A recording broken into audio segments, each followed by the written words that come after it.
This week on BlackBusters. Why you got these niggas fucking slow? These niggas is fast. Like, let them do it at night. Let them Carl Lewis their ass into the end. These niggas is quick. Do you understand quick, me? And it's nighttime. You ain't going to be able to see them. They wearing blue, dark blue, and they black, and they not even like mixed black because they ain't been in the country that long. No, so the vast majority they Africa black. And in my opinion, it's a beautiful movie. It's paced well, sound well, action well, shot well. Like again, it checks all the boxes. This is a movie like if you're going to do a study on Denzel, you have to watch this movie. If you're going to do a study on Morgan Freeman, I think you have to watch it also.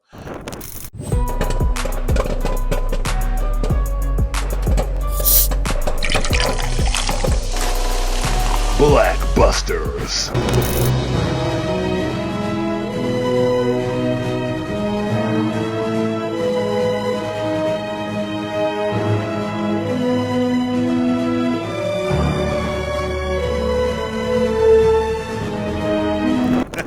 Welcome to the BlackBusters podcast, the best black movie review podcast in the world.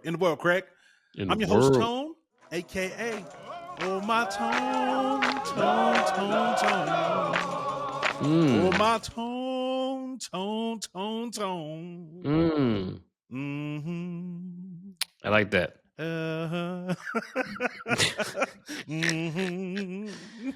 like that. Yeah, I like that. Good. Yeah. And I'm joined today.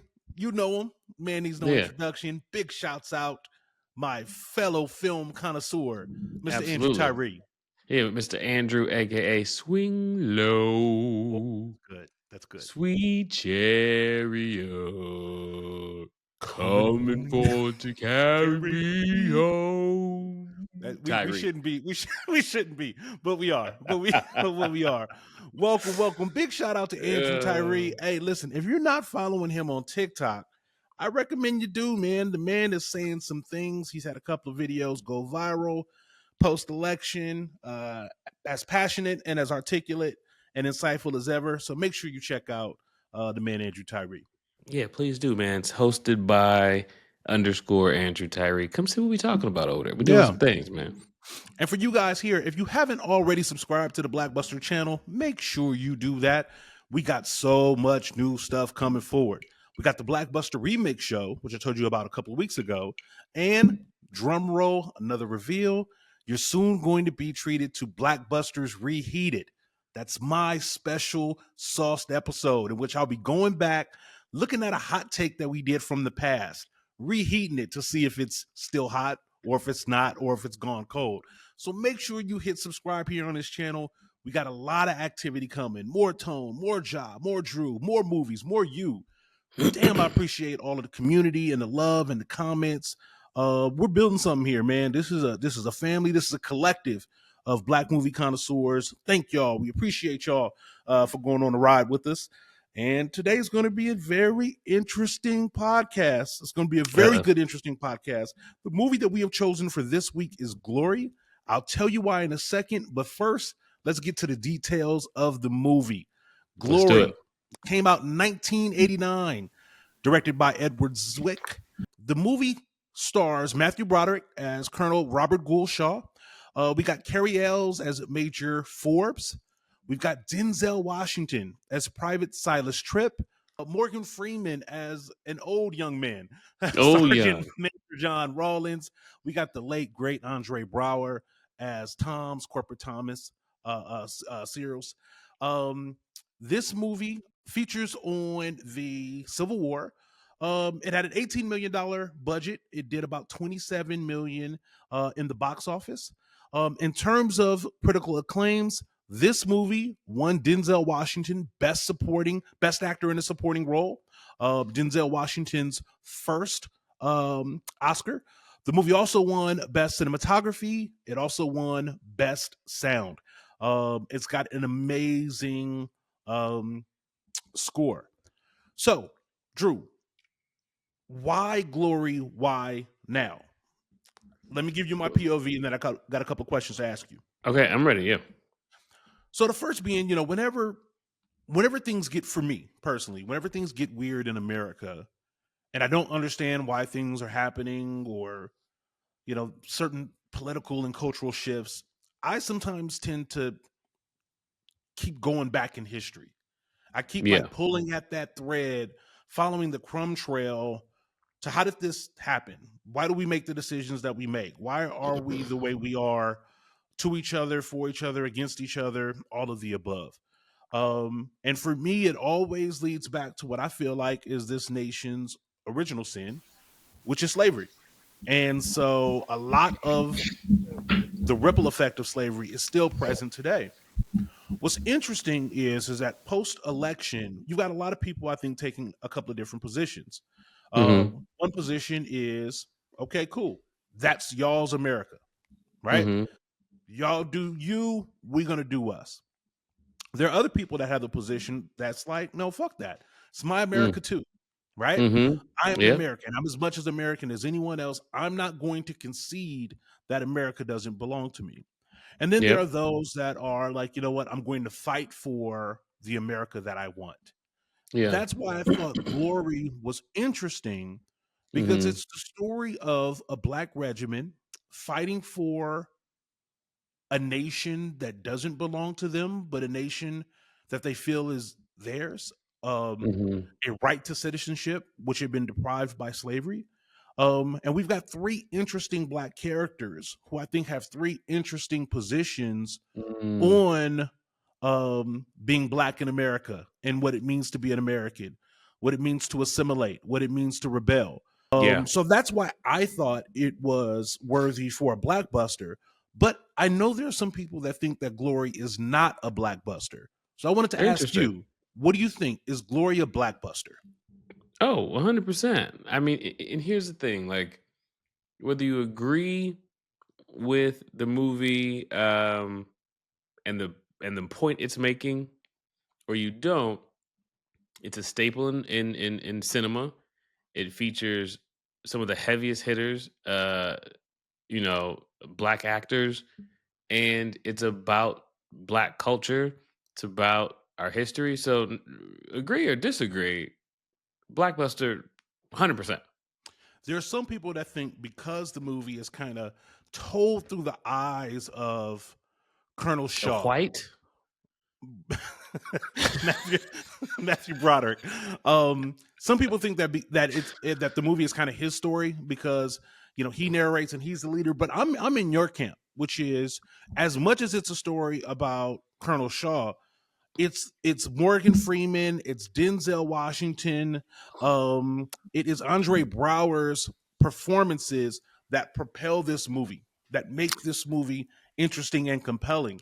And Yeah. ultimately, it's a story about seeing things from the enslaved Africans, the recently emancipated Africans' perspective. What's your take on that? Matthew Broderick is um he is tofu in this Mm, movie. He doesn't provide any flavor. He doesn't provide any seasoning. He doesn't move. I think I think he had one impassioned line when he tore up his paycheck too, when everybody decided not to accept, the lower wages. But hmm other than that, nothing he did moved me. So I can't, even though it's told through his lens, it's not his story. Yeah, And yeah. that's what makes it even more of a Blackbuster to me, because I didn't even, before researching it for this episode, I didn't even know the man's name. Yeah. But you weren't a fan? You didn't see Ferris Bueller? That's not Ferris Bueller, but I mean, that's where he belongs.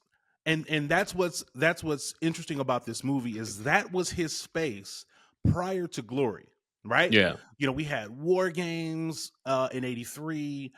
We had Ferris Bueller's Day Off in '86. Yeah. We had She's Having a Baby in '88. So he starts as kind of like a teen, a teen actor playing these teenage comedies. Mm-hmm. And Glory is like the first time where like it's like a big boy drama role. Right. And you can see him achieving the most out of his instrument. But Yeah. you're right, like he's diminutive in size and stature in comparison to the other heavyweights that he's acting with. And even when he is playing mad or angry or frustrated, there's just a cap on how much his instrument is able to produce, right? Yeah. And That's so it. I think because of that, if you had a bigger, stronger, bolder actor in that role, then yes, you might have some different counterweights and the Yeah. performances wouldn't be so far tilted towards the black actors. Yeah.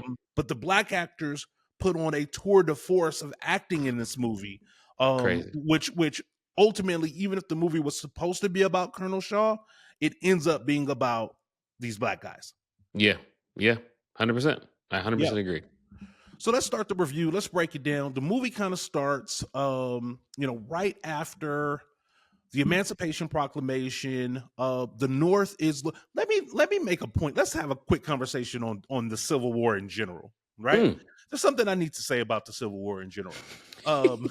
Did you know? What you got to say about the Civil War? I got something to say about the Civil War in general. Did you know that the Civil War, there were more casualties in the Civil War than World War I, World War II, and Vietnam combined? Did you know that? I did not know that. Vietnam? And it makes so much fucking sense the way they were fighting war. Like who decided that the best strategy was to stand 50 yards away with muskets blasting each other at point blank range? Every time I see that old conflict, I'm like, nobody had a better idea of how to wage warfare? The first combat scene before he gets the Negro Regiment, when they just strolling towards cannon fire, right, and Katz is getting blown left and right. He's like, forward, yeah, bruh, like no, like had the concept of ducking not been introduced to the they American upright, military, bro. They upright. They would have sucked in a game of dodgeball. Like if they were playing dodgeball. Listen, they'd all been out. They just would have been playing ball because it was no dodge. They'd all been out. There's not an athletic bone in their body. I'm like, and listen, I don't think that's how they were. The movie starts. Yeah, the movie starts with them walking in formation together, shoulder to shoulder. So they're a bigger target. Yeah, whenever I look at that old warfare, like shoot, reload, and you be reloading like 15 feet away from a motherfucker. Hey, bro, if they separated a little bit, they'd have saved half their lives. If they'd have just been like, Tone, you walk 10 feet that way, I'm gonna walk 10 feet this way. But because they were shoulder to shoulder, it's like it's 60 people touching shoulders to shoot. And that is so that brutal kind of warfare, is basically what Lincoln is facing, and the North is losing, right? The North is losing to the South in terms of Civil War. Lincoln emancipates the slaves, and there's this clamor for a desire for enlisting the former slaves into the military to fight for the North. You've got Frederick Douglass vying for it. You have abolitionists vying for it. And one of the first regiments to ever do it is the 54th of Massachusetts. And Colonel Shaw is the head, who is announced the captain of that particular regiment. Yeah. And so we have the enlisting, and here's where we get a look at our kind of three key black actors. We've got Morgan Freeman, who's the older and most mature of the three, gravedigger during the Civil War. You've got Tripp, who you can tell is a wild, ruly, rebellious slave. You can tell he's a runaway slave. You can tell that, what gets revealed later, that he's a slave that has to, be constantly punished and disciplined. And then you've got Thomas, who is an educated man, a sophisticated man, a free man like my father before me, who Mm-hmm. Mm-hmm. reads Hawthorne, right? Mm-hmm. From Boston, and he enlists, and you've got these three people from these three different categories. And Drew, I find it fascinating, right? Mm. Like I find Thomas to be one of the most fascinating characters in this movie, because he doesn't belong in the military, right? No. He No. doesn't belong in the military. He's not tough. He's not angry. He's lived a life of privilege, but he feels called and compelled. Let me And be the first to volunteer is what he said. so let me ask you about that. Do you think Thomas knew what he was getting into? No. Didn't have No. a It's clue? like no. It's like people who have never been punched in the face. Yes. And they be out there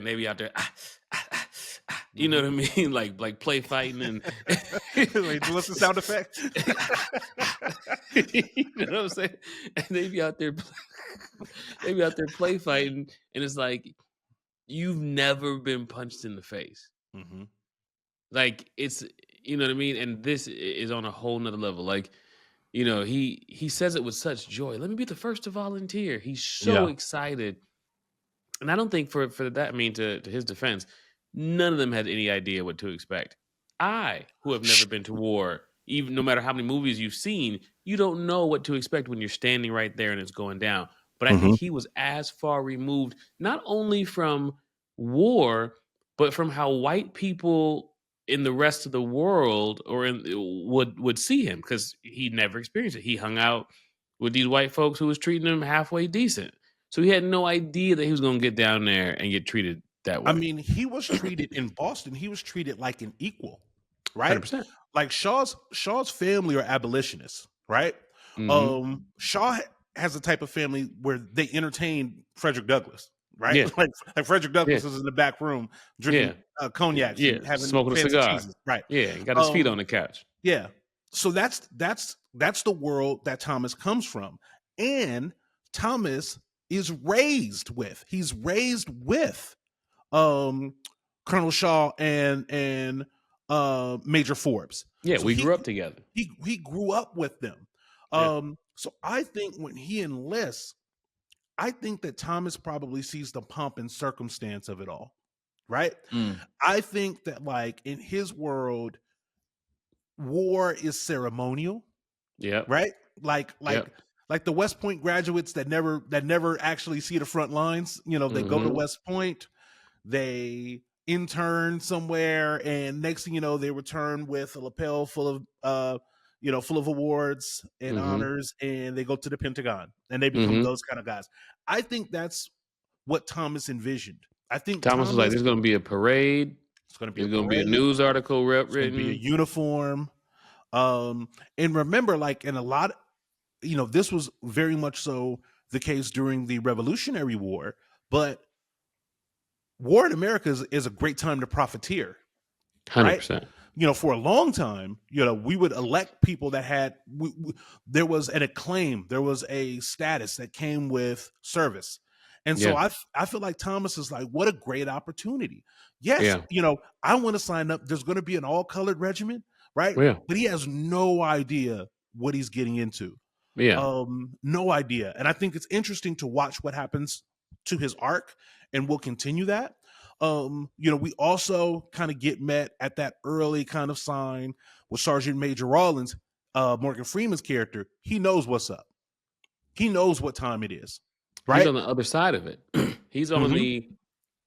you got your boy Thomas, who's never seen death, Mhm. never seen it. And you have a gravedigger who that's all he sees. He Yes. sees how those bodies come in. Yes. He sees them headless, legless, holes in them. He puts them in the ground. So he knows all too well. Yeah. And then you've got Tripp, who I think fits right in the middle, right? Like he doesn't understand the seriousness of war, right? Mhm. Even though he's got talent and ability, he's got a lot of anger. He's fueled by anger and resentment. Mhm. So, he's not the most disciplined soldier, and he Mhm. hasn't seen the effects of war. And he's bombastic because, his life, he's like this, like whatever it is, it can't be worse than what I've already been through Mhm. and what I'm already am. And so he's this interesting character. And again, these three soldiers, I think, reflect three different ideals as we now get into boot camp. And Yeah. boot camp is separating the men from the boys, right? Oh yeah. Colonel Shaw goes and finds a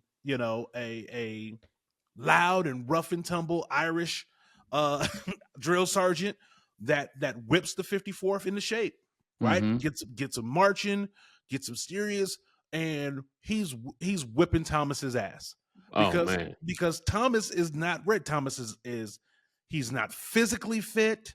Yeah. He's weak, and he's been put through the ringer here. Can I ask you a question? Let me yeah. ask you a question. Do you think he was too hard on Thomas? No. Do you think this drill sergeant was too hard on Thomas? No. I've never, let's be clear.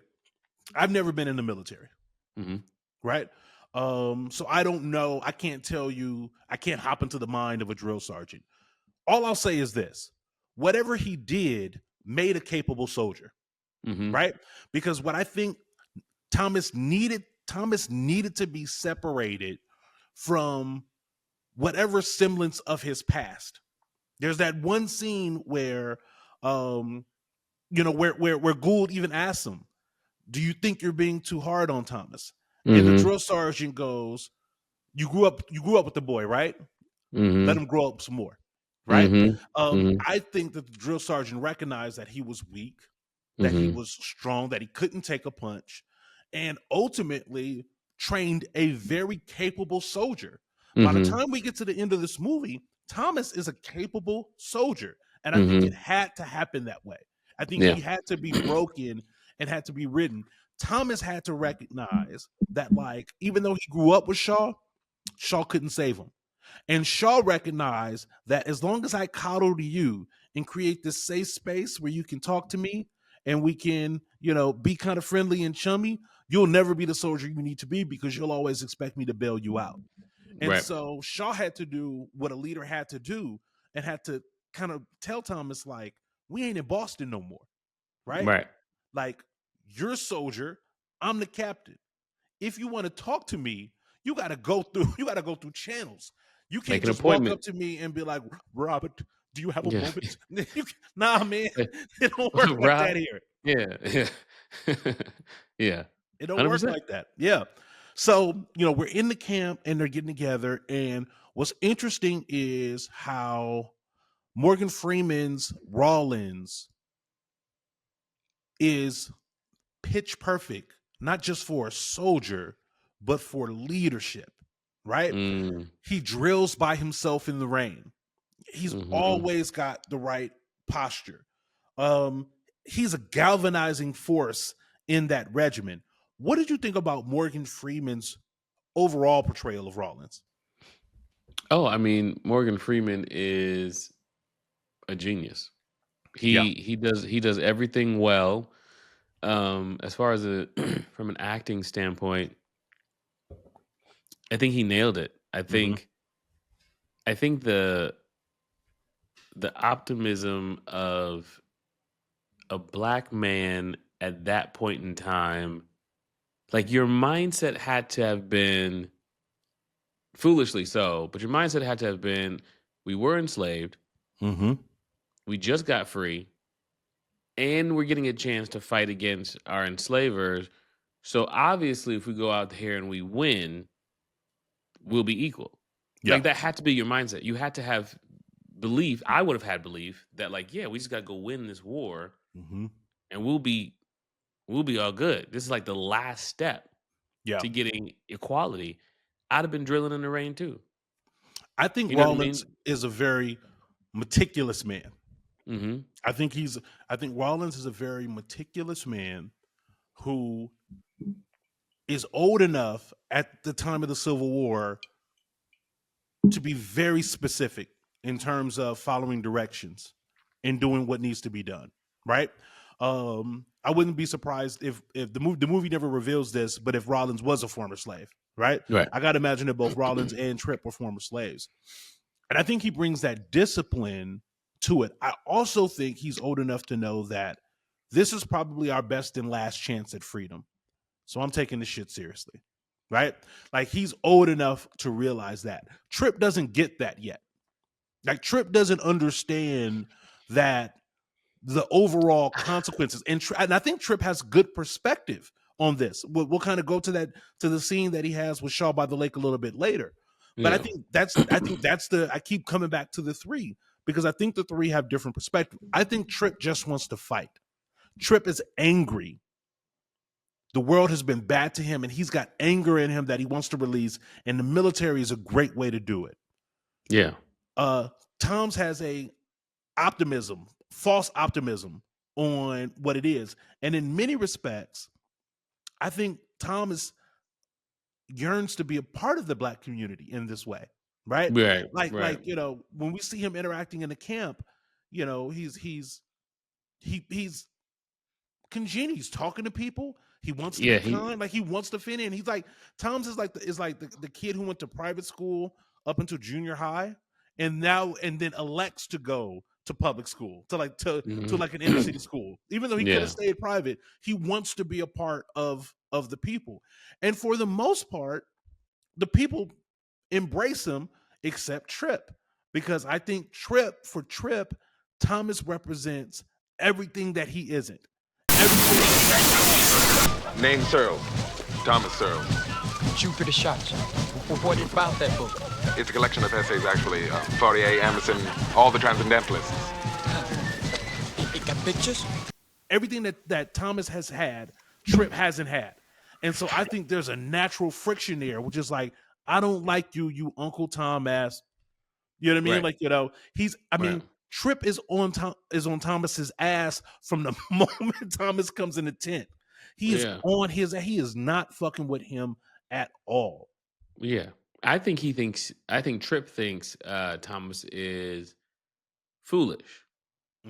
Like, oh, that's a good point. Not even so much that I think he wants what Thomas has. I think he's like, you're an idiot. Mm-hmm. Because you think that because y'all have tea together, that they don't talk shit about you when you're not there. That's a brilliant take. You voted for the other guy. Mm-hmm. You know what I mean? Thinking that the other guy had your best interest at heart. Mm-hmm. Mm-hmm. Yeah, you one of them. I'm with you. You know what I'm saying? Yeah. And I think that's how he thinks about Thomas. And he says this many times. One of the first points, oh, I like it when niggas talk as good as white folks, right? Yeah. There's that part. And then, my favorite was when he came in with the hat on his face and he was like, "What, you gonna cry?" Yeah. Yeah. I mean, like he stay fucking. Thomas is buttoning up his shit, and he's like, button that collar, tuck in that lip. You ain't never gonna be nothing but the white man's chimp, right? And like, on him, and it's so relatable to today. Mm-hmm. It's so relatable. It's like, man, you trying so hard to fit in over there, but not only do you not, but they making fun of you. Yeah. You know what I mean? Like, and you not one of us. Like that was that like Tripp's. I think Tripp's vibe was like, you not one of us. You not one of them, but you not one of us. And I'm not fucking with you. Right, because we want to know that if all the shit go down, whose side is you on? Yeah. That's good. So, we're in the camp, they're drilling, and then, Trip hears about a farm not far away from the military camp, and they serving biscuits and gravy. They serving biscuits and gravy, cornbread, collard greens. He was whispering soul food to their ear. Yeah. And then he goes and ultimately he gets brought in. Drew, I think this is one of the most powerful scenes in Black movie history. Denzel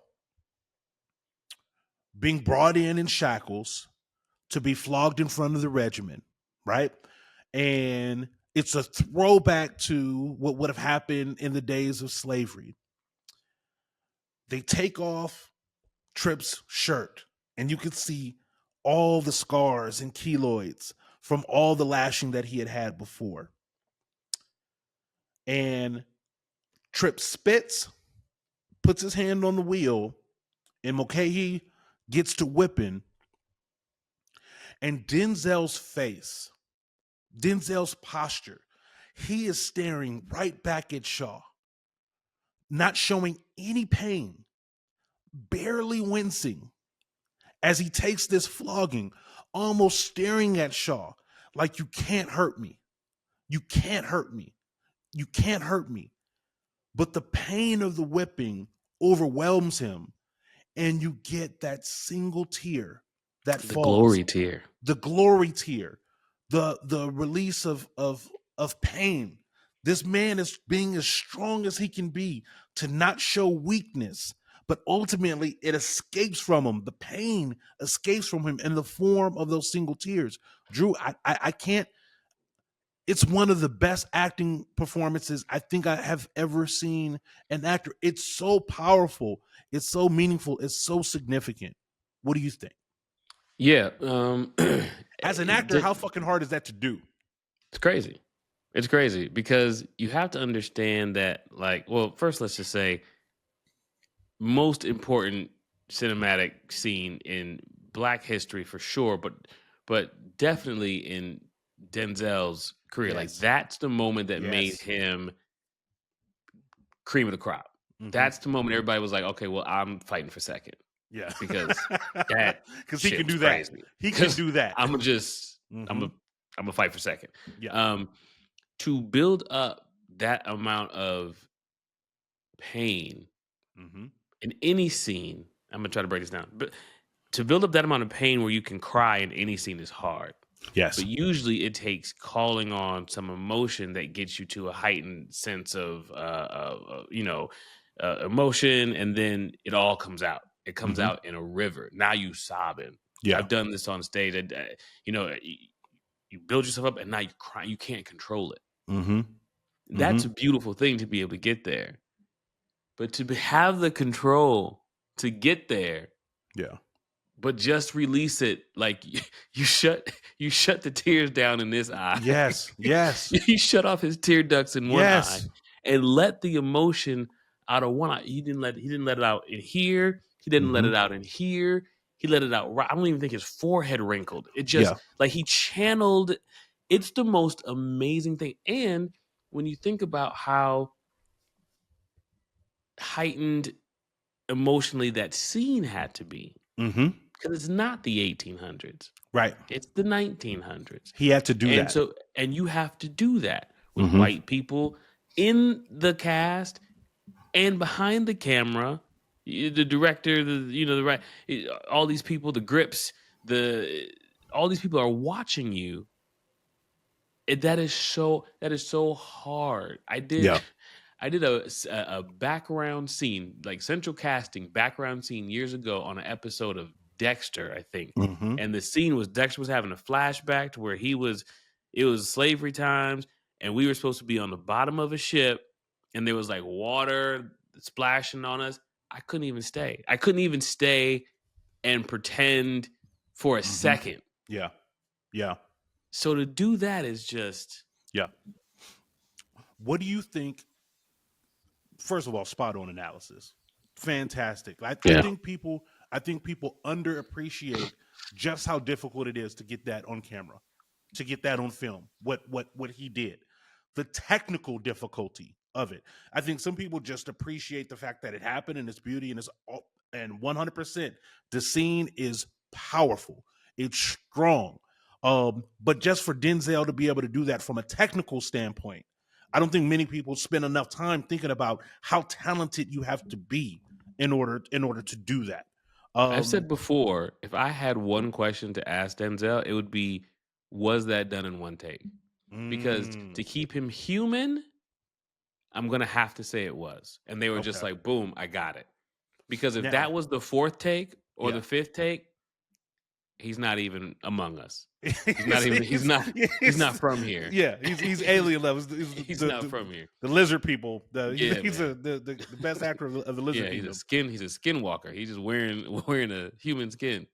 Now, I want you to jump out of it from from the analysis of what Denzel did as an actor.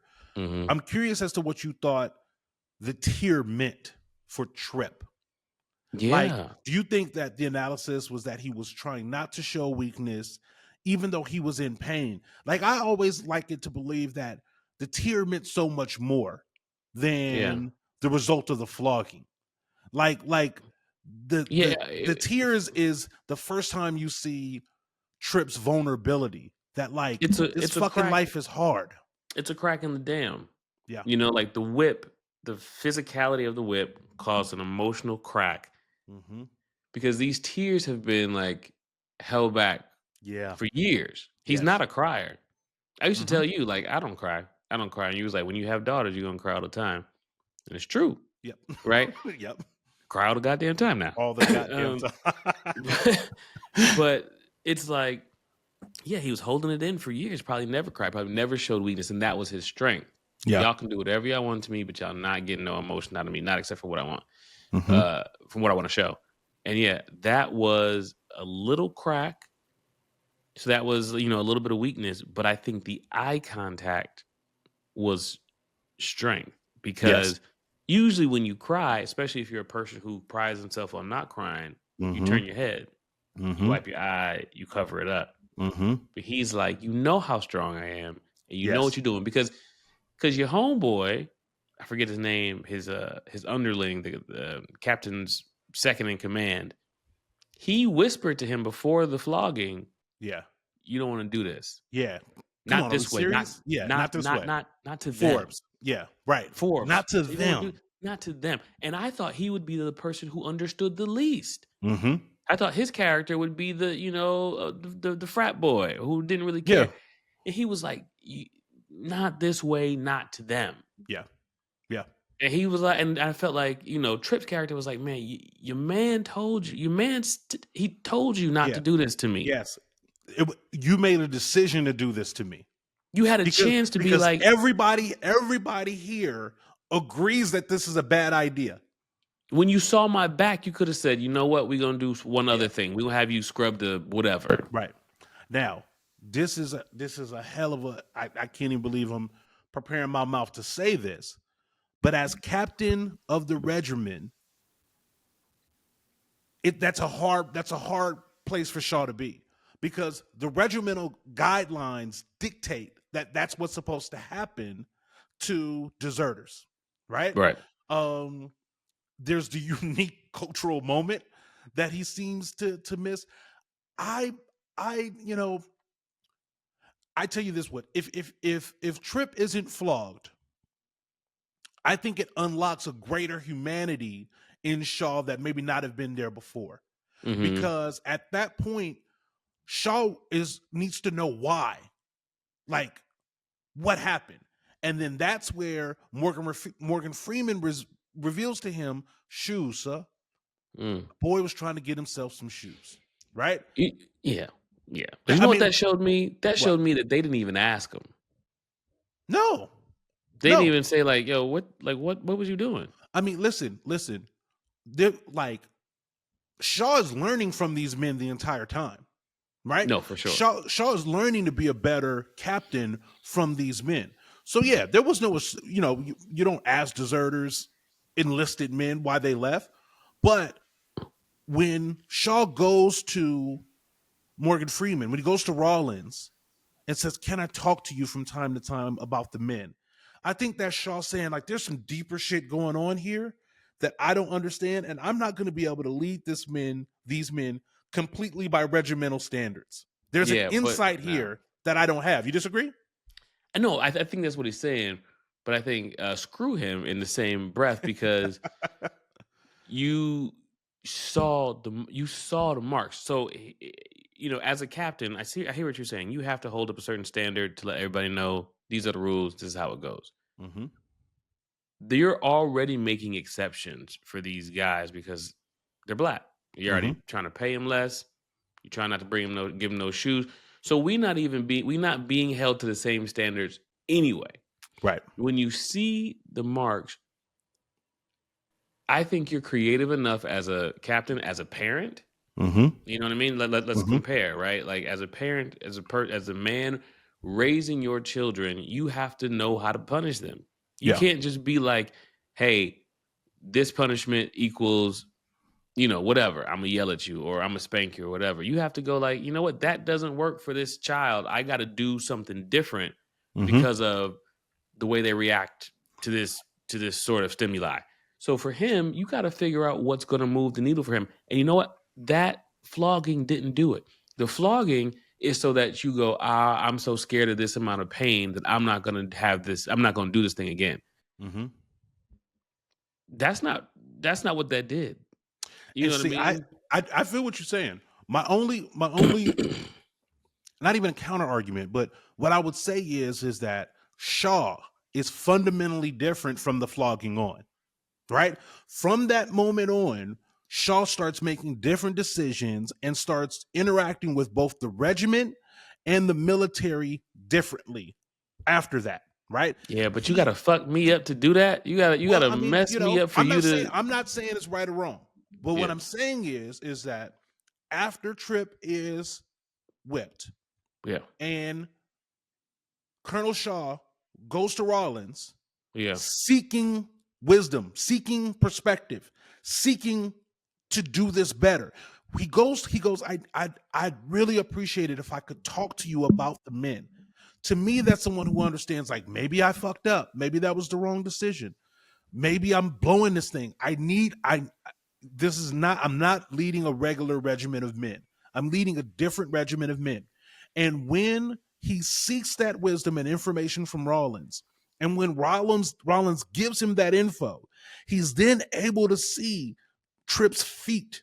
And he goes, is everybody like this? And then Rollins says, yeah, most of them like that. From that point on, Shaw is about the business of making sure the regiment has what they need, right? He goes in there, he starts breaking the mustards and custards and shit.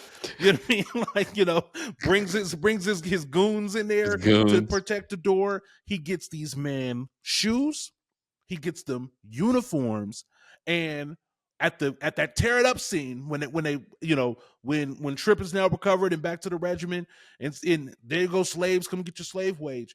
He stands with his men. If you men will accept no payment, neither will I. I think all of that is connected to, right or wrong, you make a good point, but I think all of that connects to up to the flogging. Yeah, and I'm giving him the aftermath of the flogging, Shaw ultimately becomes a better captain. You're right. I mean, I'm giving Shaw grace because of the time period that we were in, and I take all of that to mean to be an apology. All of that is like, hey man, I did something I shouldn't have done. I've seen the error in my ways. I'm gonna fix it. I personally needed him to say that though. Yeah, I needed him to go, I'm with y'all. What y'all saw me do was fucked up. We will have punishments, but they won't be that. Yeah. And now let's ride. Like real quick. You know what I mean? Like you don't gotta cry, you don't gotta do nothing else. But you beat me, you gonna have to apologize, bro. But it's a different time. It's it's a different time, and I'm speaking from 2024 mindset. So I'm gonna give some grace there. The movie escalates, and now it's kind of like apparent that even though this regiment has been training and drilling for combat, they'll never see it, right? They're kind of being used for manual labor. Then we come across this great and iconic scene where Morgan Freeman has to check Trip. And it's another one of those powerhouse scenes where and again, Morgan Freeman gives a great speech, a great speech. You know what I mean? If there's any niggas around here, shoot. You watch who you call a nigga. If any niggas around here, it's you. Smart mouth, stupid ass, swamp running nigga. If you ain't careful, that's all you ever gonna be. But Denzel's acting in that scene is equally as powerful, right? When Rollins slaps Trip across the face, Trip's eyes never leave Rollins. It's almost like the first time somebody ever was like, get your shit together.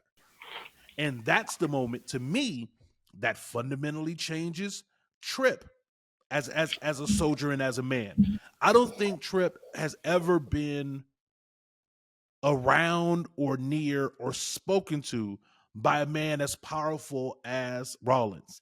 And where would he have met a man like that in slavery?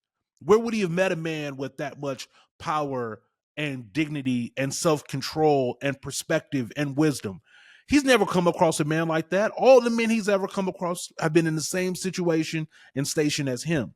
So when Morgan Freeman slaps him across the face and sets his shit right, that's just fucking seismic for Trip. And I think you can see it in the stillness of how Denzel plays that scene in terms of the reaction. Beautifully acted Yeah. by both.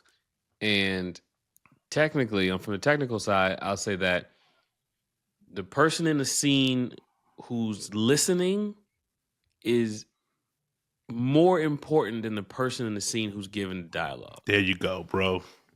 If you're listening well, you can't even explain how much it lifts the scene. If you don't know how to listen, if you don't know how to lock in, if you don't know what you should be thinking about, if you're looking blankly, if you're staring off, if you're not locked into what this person's trying to give you, the whole scene falls flat. Yeah. So just by the way Denzel was listening, obviously he understood the moment, but he was equally, if not more important than Morgan Freeman, not taking anything away from the amazing delivery of Morgan Freeman. Yeah. Now, if we're talking about Tripp and Rollins, I think the only time, this is the first thing I thought when I saw that scene, the only time Tripp has been hit in his life has been out of hate. Oh. Somebody hates me, so they're hitting me. Mm-hmm. When Rollins hits Tripp, it's out of love. Yeah. Tough He doesn't love. hit him, tough love. He doesn't hit him to hurt him. He doesn't ball up his fist and try to like take his head off. He just gives him a quick like, hey, listen. And I think he felt that because I'm sure Tripp had been hit harder than that in his life. Yeah. You know what I mean? So he knew, oh, you weren't trying to hurt me. You trying to tell me something. Yeah. Now I'm mad because I got hit, but you got my attention because I feel the energy behind it. And what Rollins does in that moment is he speaks to Tripp's legitimate pain.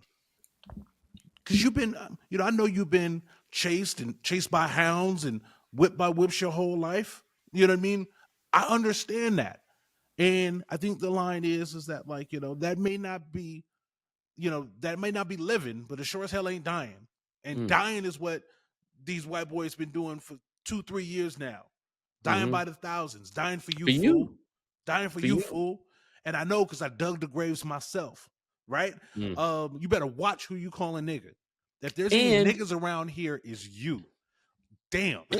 That's and like, damn. What's crazy about it is that like he probably never thought about white people like that. Yes. Tripp right. Probably never even crossed his mind that damn thousands of these white people are dying for me. Like never crossed his mind. Yep. At that point, we then move to there's more movie that happens and Shaw has to lobby. They finally get a chance to fight. And we finally get to see these guys who we've been watching since boot camp in action. Rollins is an effective soldier.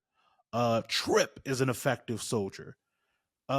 Despite getting wounded and shot in the shoulder, Thomas is an effective soldier. The irony of it all is that Thomas ends up saving Tripp's life. Even after Tripp been fucking with him this whole time, Thomas saves Tripp's life.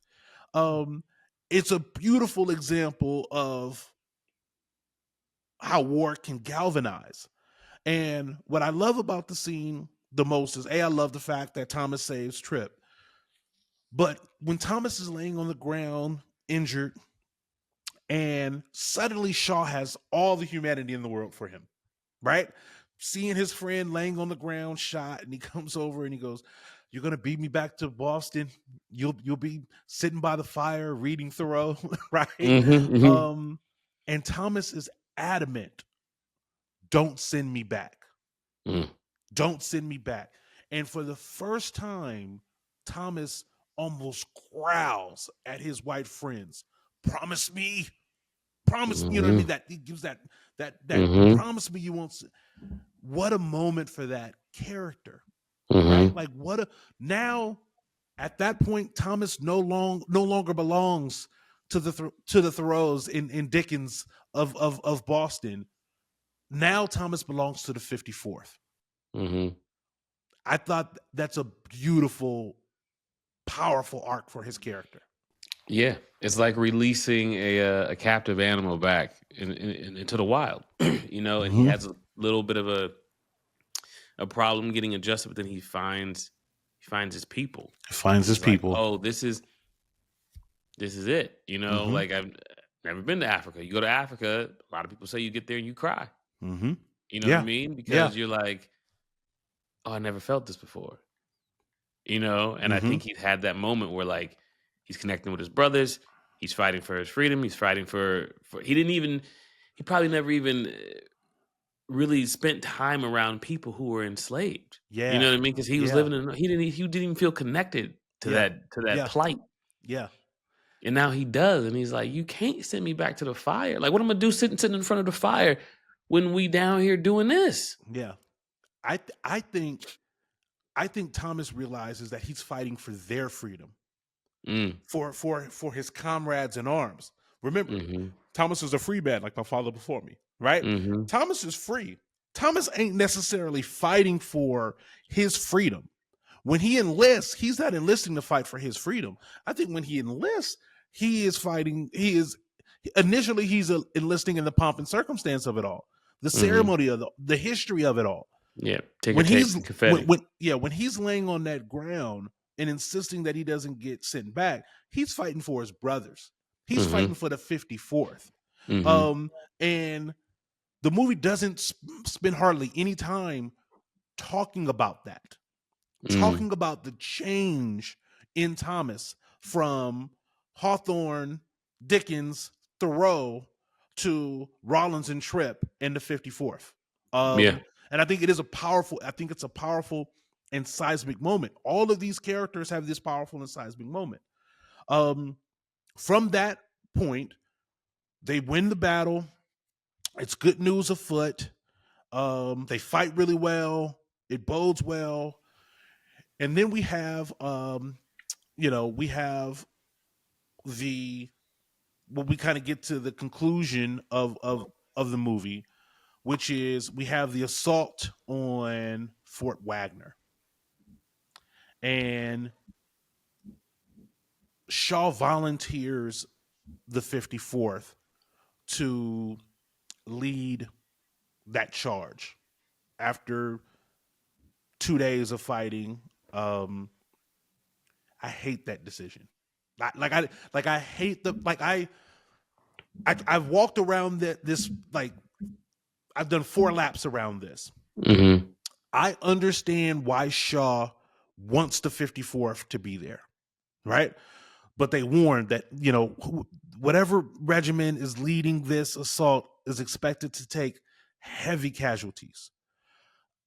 One part of me goes, is Shaw so proud of his men that he goes, this is the opportunity to show the world just what Black soldiers can be? Is it his own ambition and his own desire to be the hero?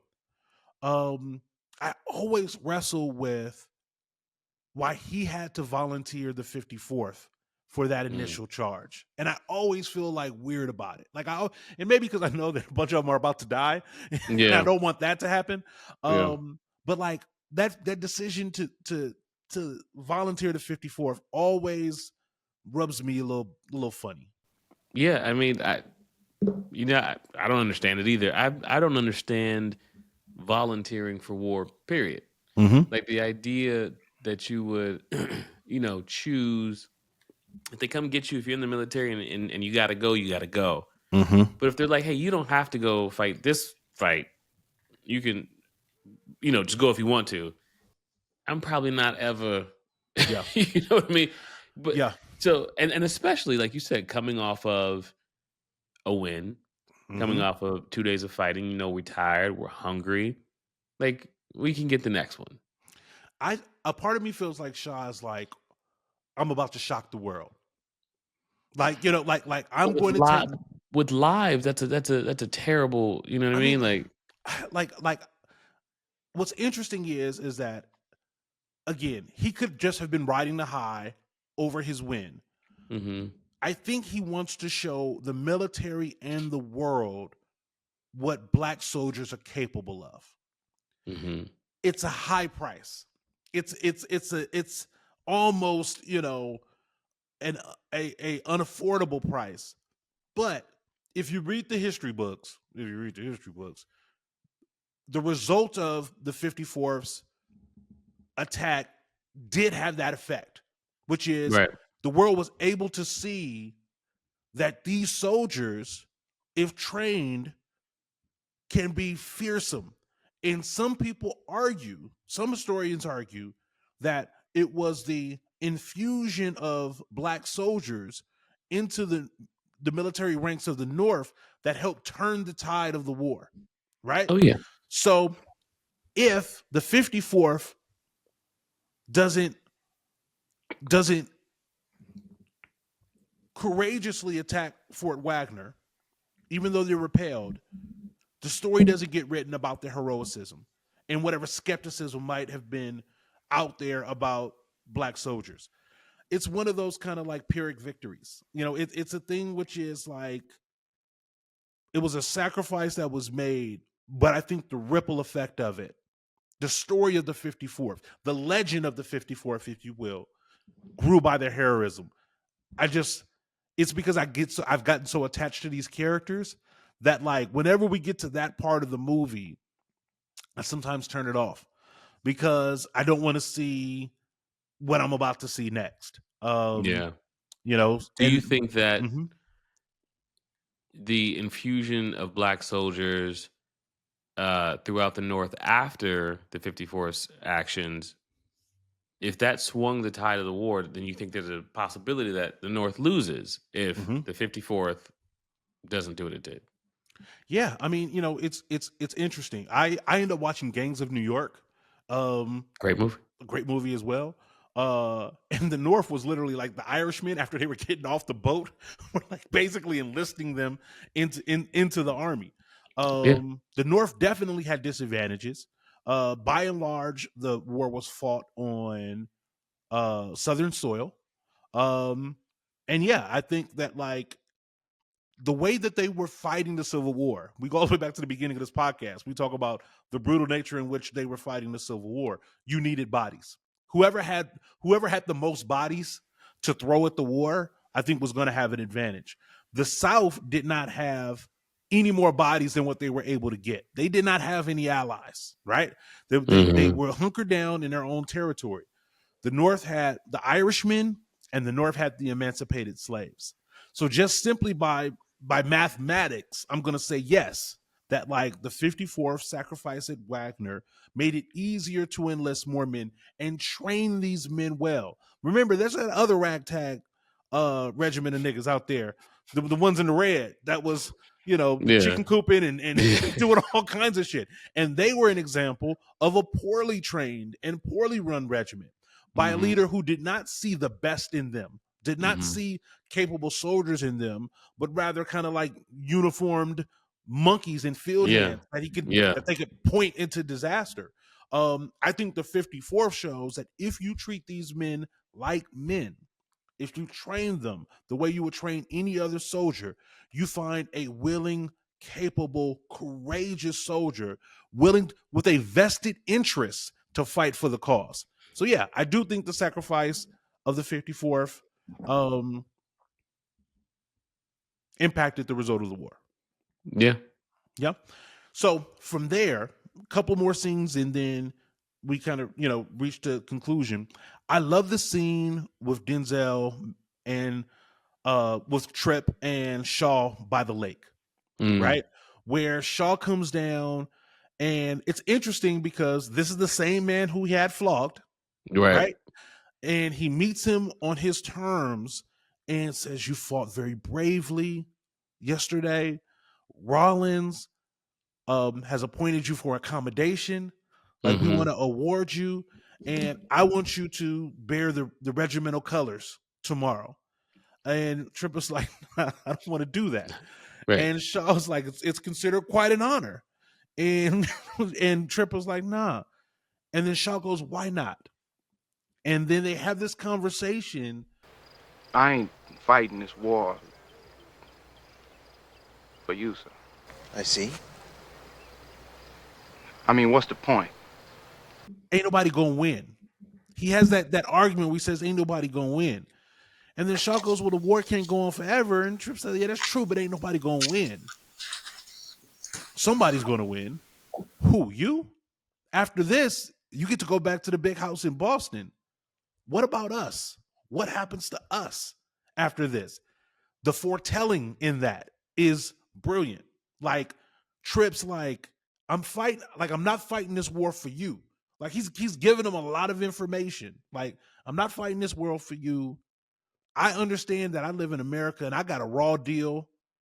You know, I'm fighting for people use this term, the better of two evils. You know what I mean? Like, I'm at least fighting for a world where I'm not enslaved. And then Tripp has that moment where Shaw says, "Sting, I bet it stinks, does it?" And Tripp says, "It does. It stinks bad." And we all up in it. But it'd be nice to get clean, though. I thought, what did you think about that interaction, and then the show would be nice to be clean? Yeah, I mean, you're right. Powerful. I think of the three of them, you know, Thomas, Rollins, and Tripp, I think Tripp had it right the whole time. Yeah. And maybe that's just because that's the way I think. You know what I mean? Like, yeah, you got a lot of Tripp in you. I got a lot of Tripp in me. Like, you do all this. You take it to present day. You march. You protest. You boycott. And then you just still right here. You know what I mean? So you do what you got to do to protect yourself, to protect your family. You put up those barriers, and you're willing to protect those. You're willing to fight for those. But I don't really need your colors. I don't want to carry your flag. I don't want to carry your flag. Your Yeah. flag, right? Your I don't flag. want to, all that stuff.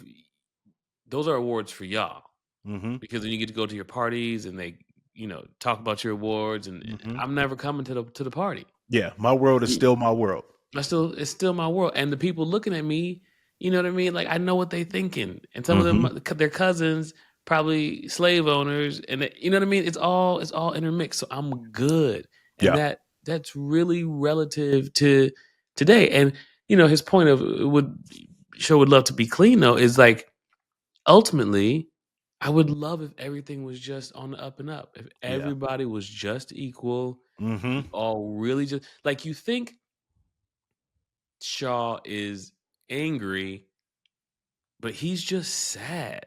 Yeah. I'm sorry, not Shaw. Tripp. You think Mhm. Tripp is angry, but he's just sad. He's just sad that he knows no matter what, it's not going to change. If you could give him a magic pill, if you could flip a switch and have it all be good, he'd be thrilled. He'd probably be up there with the colors and, singing the songs, because that's what we want. We want it to be good. And that's what I love about that particular scene, because just for a brief moment, Tripp imagines the America that America says it wants to be. Promises it is. Yeah. That's when he says, "Show would be nice to get clean, though." That's how I interpret that line, because he looks off and he's like, "But wouldn't it be something if we could wash the stain of this slavery shit off, and like you said, be equal, be equal." But then Shaw asks him a very specific question and says, "Well, how do we do that? How do we get clean?" To which Trip says, by any it up and kicking in, right? Mm. Which is their term for fight, right? That's their Mhm. term for fighting. We have that scene. Then we have maybe the most iconic scene in the movie, which is the pre-war revival, if you will.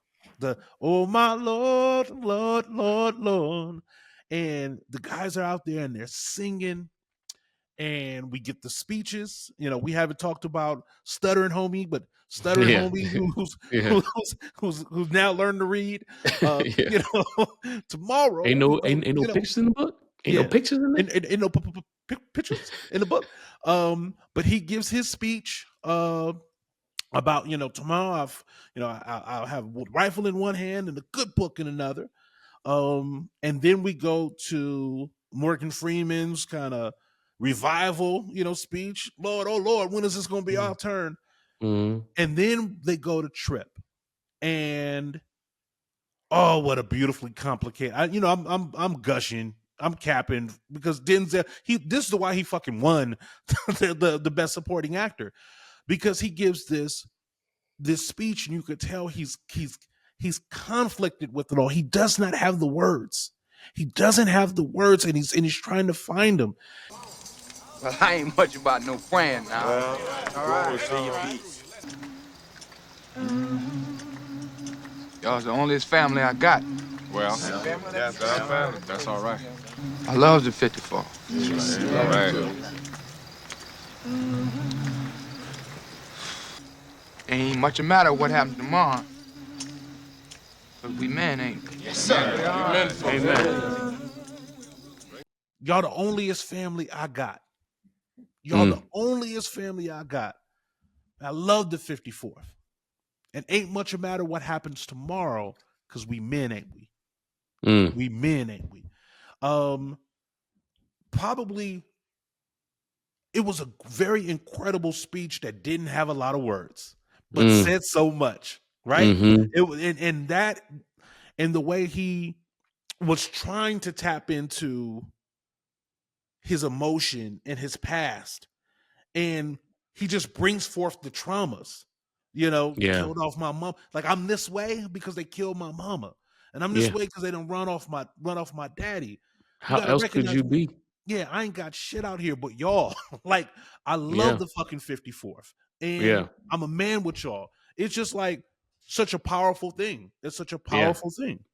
It is. It is. And you could have assumed these were the reasons why he was the way he was, given the time. But it's beautiful to hear him say it. And I bet you he probably has never said that before To anybody. to anybody. And it's so important. Like, it's so important to have your manhood. And when you see Black men do things in the face of danger, in the face of police, in the face of whomever, and you're like, man, why wouldn't he just chill out? Yeah. When they was beating him, why wouldn't he just take it? When they was spitting on him, when they was cussing him out, why wouldn't he just chill so he can make it home? You want him to, but sometimes you've been through so much, and you get to a point where you're just like, it don't really matter what happens. But I gotta stand. But I gotta be. I gotta be a man right now. I gotta be a man right now. No matter what happens. Yeah. And that's why you see these things happen, because people are trying to stop you from being a man. And that doesn't always work. We get to the storming of the beach. The 54th storms the beach. Epic battle scene. They didn't have much of a plan. Like, the niggas got halfway there and it was like, we just gonna lay here until it's nighttime. Them niggas laid under fire for like 7 hours. Like, we're just gonna chill here. Yeah, we're gonna lay low. Yeah, we just gonna lay low. And after laying there for God knows how long, they decide that they're going to try to, storm up the knoll. Shaw gets killed, and that's a big deal. And then Trip grabs the flag, the thing that he said he wasn't going to carry, the thing that he didn't want to do, maybe the most unlikely person of everyone in the regiment. And he grabs that flag and he looks back at the regiment and he yells, "Come on!" And that's the rallying cry that gets everybody up there. Man, movie making, bro. Like movie making. The fact that it's Trip that does it. When Trip, you can see him, he's in the sand and he sees the flag fall and he's looking at the flag and he makes that decision to ante up and kick in and fight for it. And he gets killed. Drew, this is the first time I remember watching this movie. This movie came out in 89. I was 10 years old. I remember seeing it in whatever was pay-per-view or in, again, like in my house, if it was black, we watched it regardless. When I tell you, it was the first time. First of all, I never seen Denzel before. And when Trip died, my 10-year-old mind could not comprehend that this powerful man got killed. I just was waiting for him to show back up, to pop back up in the movie and pop back up. It probably was the first time like a movie really messed with me. The dying of a character messed with me emotionally. But they stormed to the top and probably shouldn't have been watching that at 10. Well, I was watching Delirious at 7. Yeah, you know what I mean. Like again, like Drew, I grew up in a type of house that if it's black, regardless of whether it's age appropriate, the blackness supersedes the parental advisory sticker. Yeah, like my family was just about black shit, so I watched a ton of black shit that probably wasn't age appropriate, but in this house, that's what we put on. You know what I mean? Yeah, like I feel you. We watching the black shit. They get to they proceed, they storm. Ultimately, they are outgunned and outmatched, and half the regiment is decimated. On the movie, it looks like damn near everybody is decimated, but in real life, and we get our iconic boys choir singing, and and we get to the end of the movie, and that's glory. Sad as shit. Sad as shit. I just, like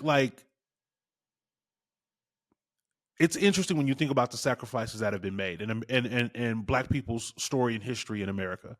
This is one of those type of movies like that, even though all the black people die and they go through some shit, I do come out of it with a sense of pride, right? Like, there were men who, if given the opportunity, fought for their freedom, right?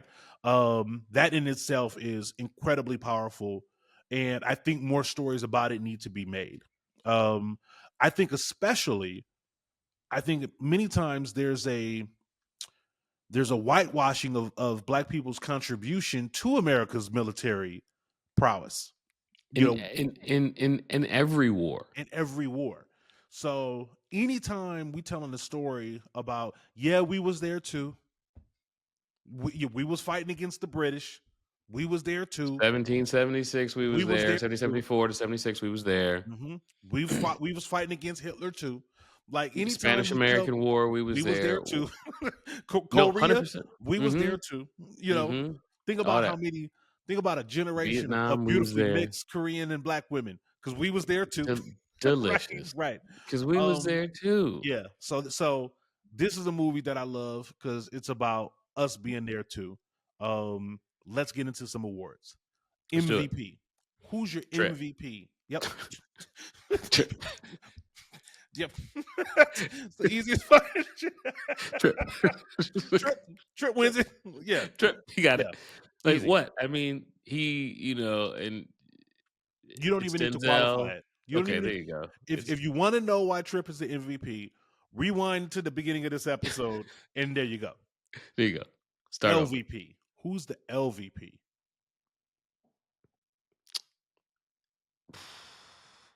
Everybody has such redeeming qualities.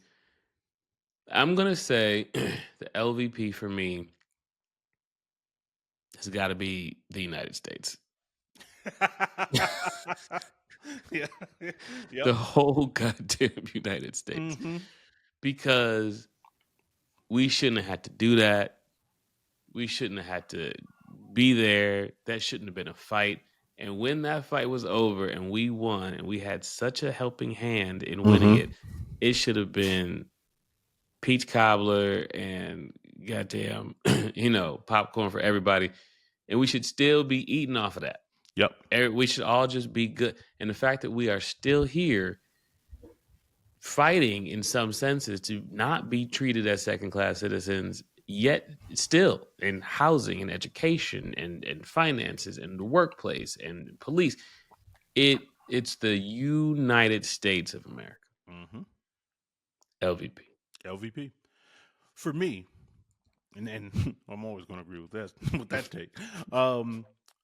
I wanted to give it to Colonel Shaw because he really mad whipped that he that man. volunteered at the 54th. For the single regiment attack on Fort Wagner. But he's not my LVP.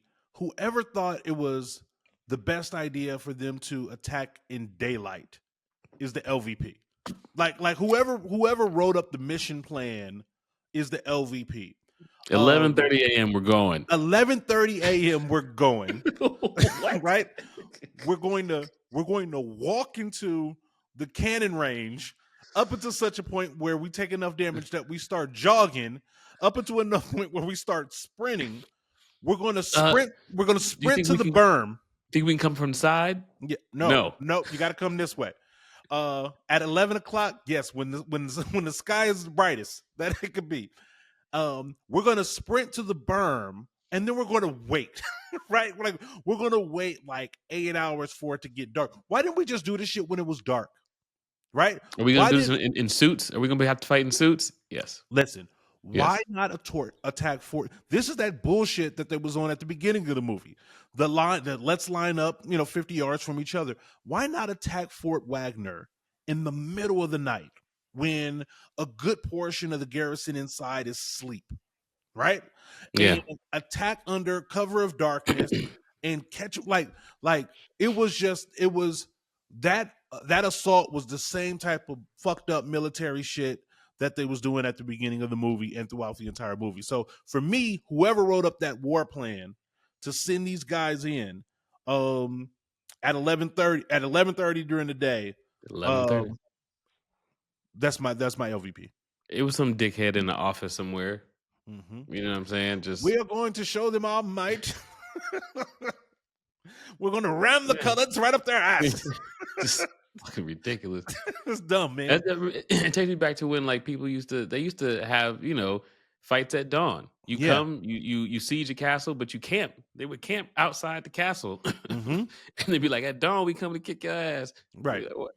You just go. Yeah. Okay. I needed us to be. This is even going to sound a little racist, which I feel bad. Let's go. After everything we talked about. But if you're going to send the 54th in, send these niggas at night. Right? Like there's no street lights, right? Or here, I'll go races with you. Yeah. Let these niggas run fast. Yes. Why did you walk? Why you got them? Why you got these niggas walking slow? These niggas is fast. Let them Carl Lewis their ass into Fort Wagner. Let them do it at night. Let them Carl Lewis their ass into the inn. What are we doing here, man? These niggas is quick. Do you understand me? And it's nighttime. You ain't going to be able to see them. They wearing blue, dark blue, and they black, and they not even mixed black because they ain't been in the country that long. No, so the vast majority they Africa black.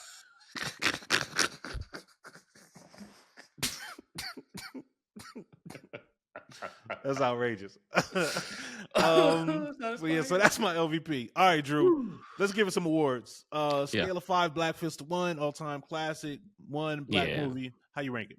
I wouldn't even call myself an actor if I didn't give it a 5. It's a 5. I wouldn't even be. Yeah, it's a 5. It's important for performance. It's important for history. And in my opinion, it's a beautiful movie. It's paced well, sound well, action well, shot well. Again, it checks all the boxes. This is a movie if you're going to do a study on Denzel, you have to watch this movie. If you're going to do a study on Morgan Freeman, I think you have to watch it also. And Andre Braugher, rest in peace, who passed last year, really doesn't get his full due on just how talented an actor he was. It's not his fault. It's hard. Yeah. And them other lights was shining bright. Yeah. So you was doing just enough to, you know what I mean? Like even you keeping up with them means you're amazing. Yeah. And I think for Broderick, like he could never play an Alonzo. Like he could never, like his shit was born out of the theater. You know, like his skill is refined for that. And there just wasn't a whole lot of roles during his career for that polished of that style of an actor. Right? Yeah. I'm happy he found big fame later with Brooklyn Nine-Nine. I know that he steadily ate and took care of his family on the theater. But he really was a beautifully talented actor that I wish got as many opportunities as a Forrest Whitaker and some of these other black actors that come from the theater. Fishburne to a certain extent. But shout out to that. And that's Glory. 5 Black Fists. Hey, I appreciate the journey, bro. I appreciate the insights. Thank y'all for listening. Thank y'all for tuning in. Thank y'all for watching. Make sure you hit that subscribe button, man. We are cooking up heat. We got movies, reviews, and side shit and all kinds of stuff popping out. We will see you next week. I'm your host, Tone. That's your host, Drew.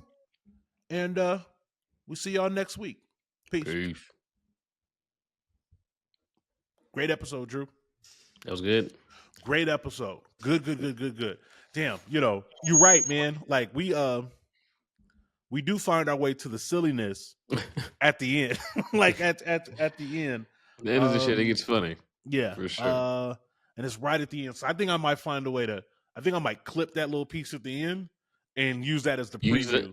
Use it as a open. You should probably put like the funny thing like as the open, before and then start the episode. Okay, I love that. All right, cool. All right, man. I'm gonna prep this shit for the editor so I can get it to them by tonight so that we can have it ready for Monday. All right, brother. All right, Drew. I'll text you tomorrow, man. Peace. All right, peace.